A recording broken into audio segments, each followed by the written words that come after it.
Hello. Previous lecture में बेटा हमने ये देख लिया था कि क्या we were doing the physical properties of group 16 elements, और उसमें हमने उनके अकरेंस के बारे में जाना था। फिर हमने उनके ये जाना था कि क्यों ऑक्सीजन ऐसा डायटोमिक मॉलिक्यूल एग्जिस्ट करता और कोई भी एलिमेंट डायटोमिक फॉर्म में एग्जिस्ट नहीं करते।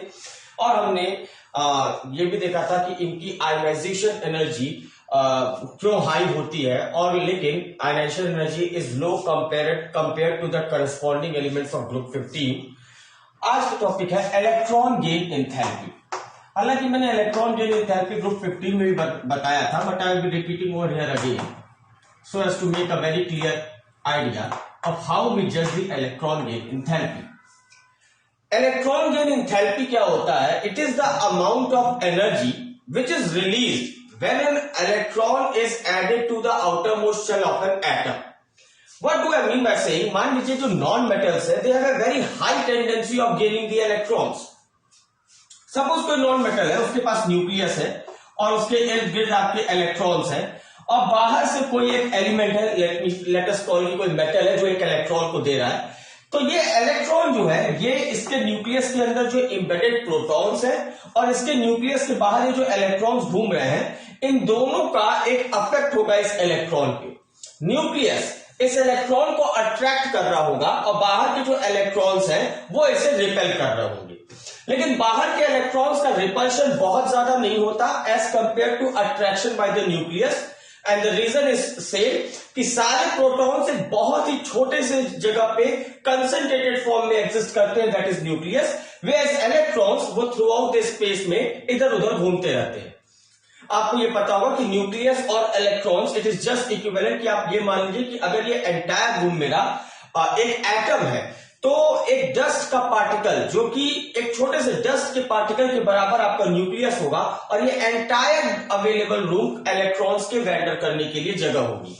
तो क्योंकि प्रोटॉन्स बहुत ज्यादा कंसंट्रेटेड है, the protons will be successful in attracting this electron towards it. But ये इलेक्ट्रॉन जब इधर की तरफ आएगा, ये आपने फिजिक्स में पढ़ा होगा कि जब भी आप किसी भी चार्ज पार्टिकल पे एक फोर्स लगाते हैं तो ये फोर्स उसको एक्सेलरेट करता है। एक्सेलरेट होने का मतलब इसकी वेलोसिटी बढ़ते जा रही है, वेलोसिटी बढ़ते जाने का मतलब इसकी काइनेटिक एनर्जी बढ़ते जा रही है, और काइनेटिक एनर्जी बढ़ते बढ़ते जब फाइनली ये इलेक्ट्रॉन आउटर मोस्ट शेल में एंटर करके यहां पे रिवॉल्व करेगा, तो जितनी काइनेटिक एनर्जी वो गेन किया था, let me say it has gain say x joule of kinetic energy, इस x जूल में से y joule energy it takes to just revolve around this nucleus. इस न्यूक्लियस के अराउंड रिवॉल्व करने के लिए ये y जूल एनर्जी टर्म का यूटिलाइज कर रहा है, और बाकी की जो बची हुई एनर्जी है that is x minus y joule, उतनी एनर्जी ये एटमॉस्फेयर को या अपने सराउंडिंग को रिलीज कर देता है, और यही रिलीज एनर्जी आपका इलेक्ट्रॉन गेन एंथैल्पी कहलाती है। What do I mean? कि ये release energy electron gain enthalpy है, और जब भी सिस्टम से एनर्जी कोई रिलीज होता है तो उस एनर्जी के आगे हम नेगेटिव साइन लगाते हैं, because negative sign denotes that the system has lost the energy.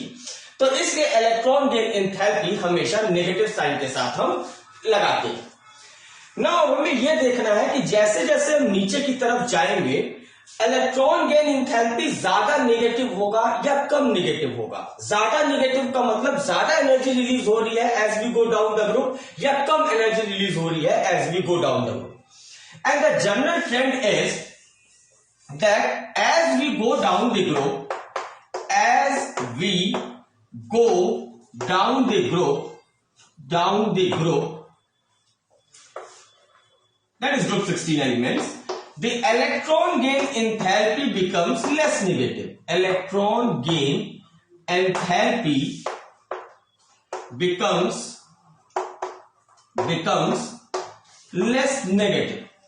अब आपको ये लग रहा होगा अंदर से कि सर डाउन द ग्रुप अगर आप जा रहे हैं तो number of atomic number elements का इंक्रीज हो रहा है, मींस नंबर ऑफ प्रोटॉन्स भी एलिमेंट्स का इंक्रीज हो रहा होगा, और नंबर ऑफ प्रोटॉन्स अगर इंक्रीज कर रहा है तो ये प्रोटॉन उस इलेक्ट्रॉन को ज्यादा फोर्स से अपनी तरफ खींचेगा, so it should gain more kinetic energy and hence it should release more energy, and the electron gain enthalpy should be more negative as we go down the group. But this is not the case actually. Please इसे आप note down कर लिए हैं, then let me explain. कि अगर मान लीजिए आपके पास एक ऑक्सीजन का एटम है, say oxygen is this thing and its size is very small and electrons are all over it. फिर ऑक्सीजन के बाद सल्फर की साइज थोड़ी बड़ी होगी, फिर सेलेनियम की और टेलुरियम की और एंड पोलोनियम की बहुत ज्यादा। तो यानी जो ये इलेक्ट्रॉन ऐड हो रहा है आउटर मोस्ट शेल में, न्यूक्लियस और इस इलेक्ट्रॉन के बीच की दूरी जैसे जैसे आप नीचे की तरफ जाएंगे it is going on increasing, क्योंकि इलेक्ट्रॉन न्यूक्लियस से बहुत दूर होते जाएगा और न्यूक्लियस और इलेक्ट्रॉन के बीच में नंबर ऑफ इलेक्ट्रॉन्स जो कि एटम के हैं वो बढ़ते जाएंगे एंड एज रिजल्ट इस पे जो फोर्स ऑफ अट्रैक्शन है वो डाउन द ग्रुप कम होते जाएगा and hence this electron will gain less kinetic energy and hence it will release less energy and that's why electron gain enthalpy becomes less negative down the group. ये चीज मैंने आपको group 15 में ही बनाया था, तो अगर आप और डिटेल में जाना चाहते हैं तो प्लीज रिफर दैट लेक्चर कि कैसे हम इलेक्ट्रॉन गेन एंथैल्पी को हम जज करते हैं। बट फॉर द टाइम ही अगर आप फोर्स ऑफ अट्रैक्शन की बात करें तो अगेन आपने फिजिक्स में ये पढ़ा है, F is equal to 1/4 pi epsilon naught Q1 Q2 upon R square. यहां पे आपका Q2 जो है that is an electronic charge and Q1 is the total number of protonic charge of a particular atom. Let me write it Ze। तो जैसे जैसे आप नीचे की तरफ जाएंगे तो आपको लग रहा है कि ये Z बढ़ते जाएगा तो फोर्स बढ़ते जाना चाहिए, लेकिन जैसे जैसे आप नीचे जाएंगे जो इलेक्ट्रॉन ऐड होगा वो न्यूक्लियस से उस इलेक्ट्रॉन की दूरी ज्यादा होगी। मींस आई कैन से कि जो ये R है ये भी बढ़ जाएगा as we go down the group, कि इलेक्ट्रॉन को जो ऐड करना है न्यूक्लियस और उस इलेक्ट्रॉन के बीच की दूरी बढ़ती जाएगी एंड हेंस क्या नाम का R का फैक्टर, क्योंकि ये स्क्वायर है तो ये ज्यादा डोमिनेंट होगा कंपेयर टू Z का फैक्टर जो कि लीनियर है, जो स्क्वायर नहीं है, और जिसके वजह से R बढ़ने की वजह से फोर्स घटते जाता है और हेंस इलेक्ट्रॉन जो ये आ रहे हैं वो कम काइनेटिक एनर्जी गेन करेंगे और वो कम एनर्जी सराउंडिंग को लूज करेंगे। So this is the first point कि हम समझ सकते हैं कि as we go down the group electron gain enthalpy should become less negative or less amount of energy is released when electron is added to the outermost shell of an atom. Next point is there is an exception, the exception between oxygen and sulfur. Same this exception will be found in the next group 17, that is fluorine and chlorine also. Here the exception is exception. देखिए exception क्या है, होना क्या चाहिए था, means जो trend आप सोच रहे हैं कि ये चीज होना चाहिए था, तो एक्सपेक्टेड ट्रेंड में लिख रहा हूं। एक्सेप्शन एंड एक्सपेक्टेशन में कंफ्यूज मत होइए। एक्सपेक्ट मतलब हम ट्रेंड के बेसिस पे जो एक्सपेक्ट कर रहे हैं, वी आर एक्सपेक्टिंग कि expected trend as per normal thing that electron gain enthalpy, let me denote with del Eg of sulfur should be less negative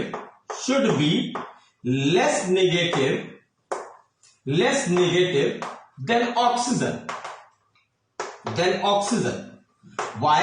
Because मैंने अभी बताया as we go down the group electron gain enthalpy becomes less negative और sulphur oxygen के बाद आता है, it stands second member of the group 16, तो इसका इलेक्ट्रॉन गेन एंथैल्पी ऑक्सीजन से कम नेगेटिव होना चाहिए।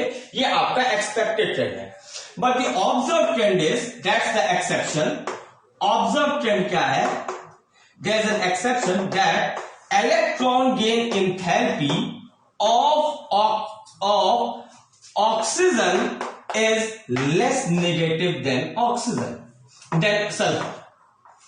Is less negative than sulfur. That's the exception. And the reason अभी मैं इसका बता रहा हूं, if you want to write it, इसे आप पहले नोट कर लीजिए। Now, what is the reason behind it? Reason इसका जो है, पहले एक लाइन में हम इसका रीजन लिख लेते हैं, तो इसको हम समझते हैं। Reason is the size of oxygen atom is exceptionally small, बहुत ज्यादा छोटा होता है, और जिसकी वजह से इसके जो इलेक्ट्रॉन्स हैं वो इसके न्यूक्लियस को इतने इफेक्टिवली कवर अप कर देते हैं कि इसकी जो चार्ज डेंसिटी है, नेगेटिव चार्ज डेंसिटी, वो बहुत हाई होता है एंड दैट्स व्हाई जो इनकमिंग इलेक्ट्रॉन है वो बहुत ज्यादा रिपल्शन को सफर करता है। Reason is since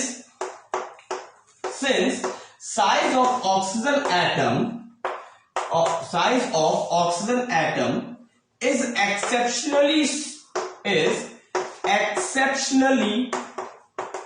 is exceptionally small, it has a very high negative charge density, very high negative charge density, negative charge density, due to which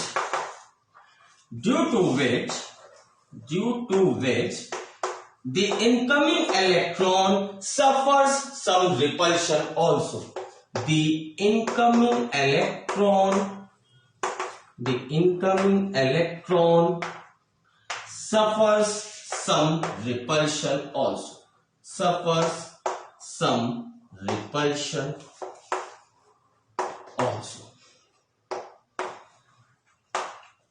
Due to which the incoming electron suffers some repulsion also. That's the key point.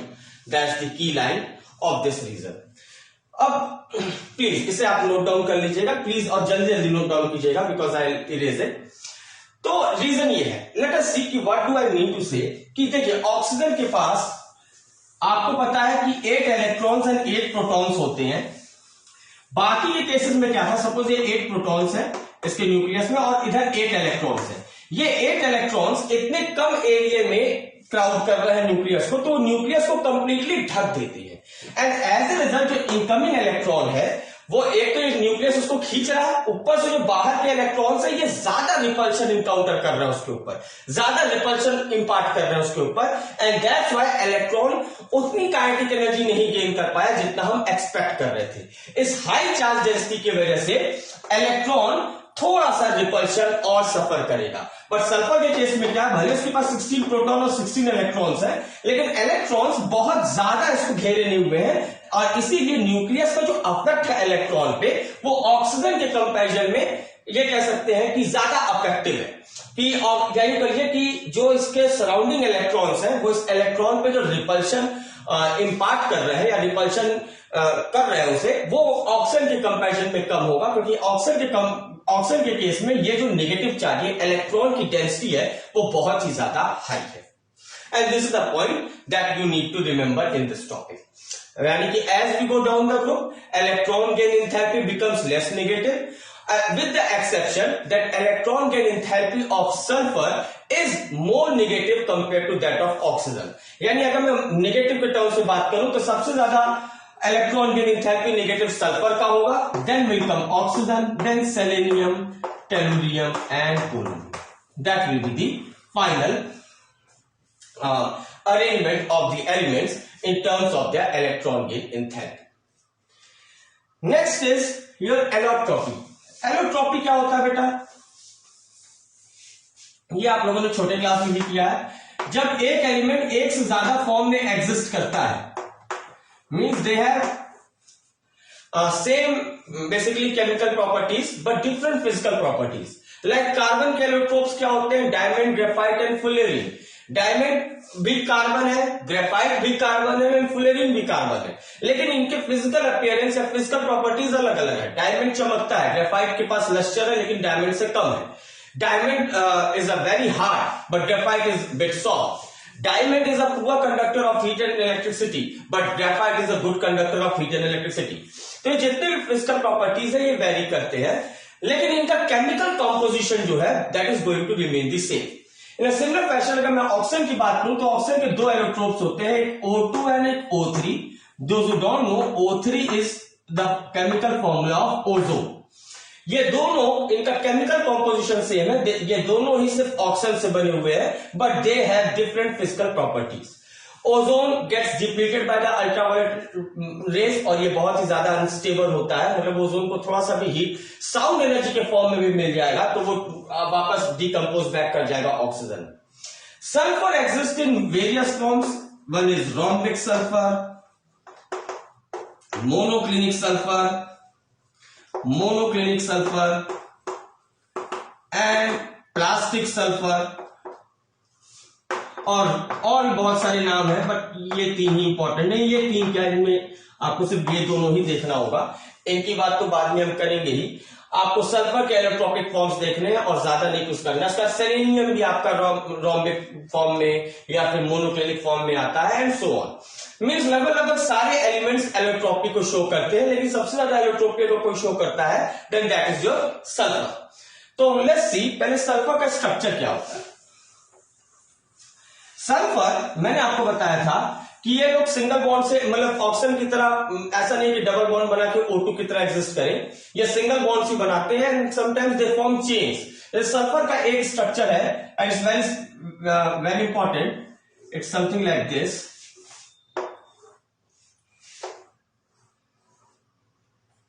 Wait,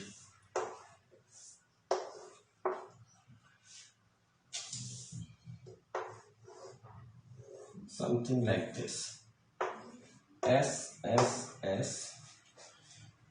It's like puckered ring structure. Wait, something like this. Sulfur.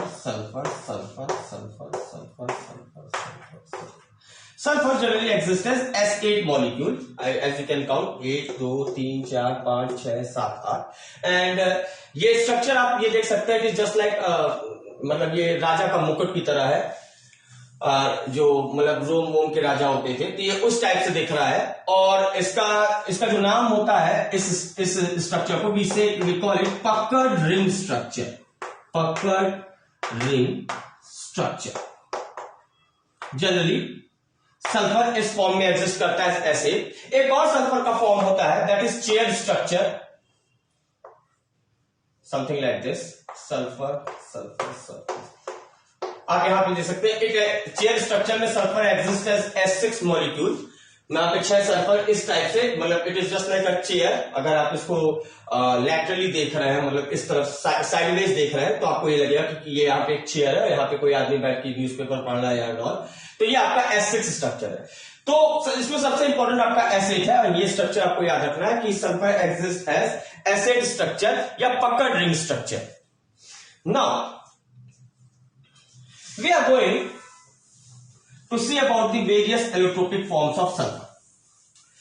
अगर मैं sulphur की बात करूं तो sulphur का जो behaviour है बहुत ही अजीब है जब आप उसे हीट करते हैं।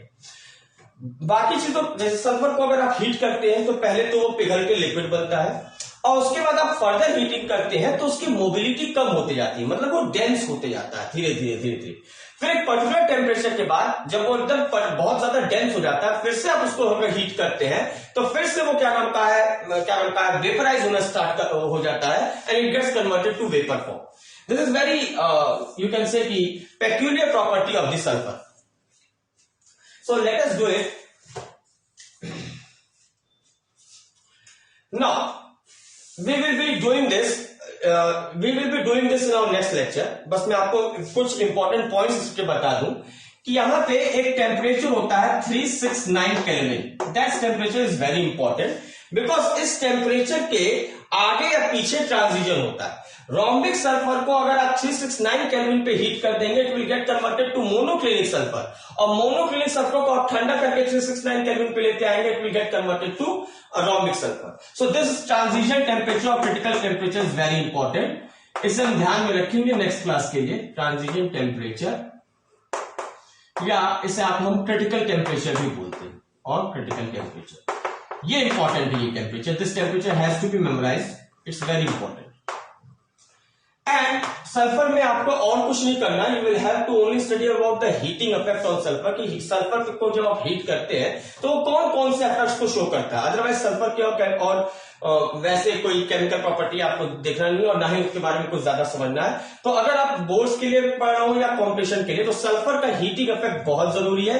आप रोम्बिक सल्फर कैसे पाते हैं, आप मोनोक्लिनिक सल्फर कैसे पाते हैं, and what are the difference between rhombic sulphur and monoclinic sulphur. Rhombic sulphur किसमें सॉल्युबल होता है, मोनोक्लिनिक सल्फर किसमें सॉल्युबल होता है, रोम्बिक सल्फर का कलर क्या होता है एंड मोनोक्लिनिक सल्फर का कलर क्या होता है। We will be taking this topics in our next lecture. और टाइम आज के लिए इतना ही बेटा, थैंक यू।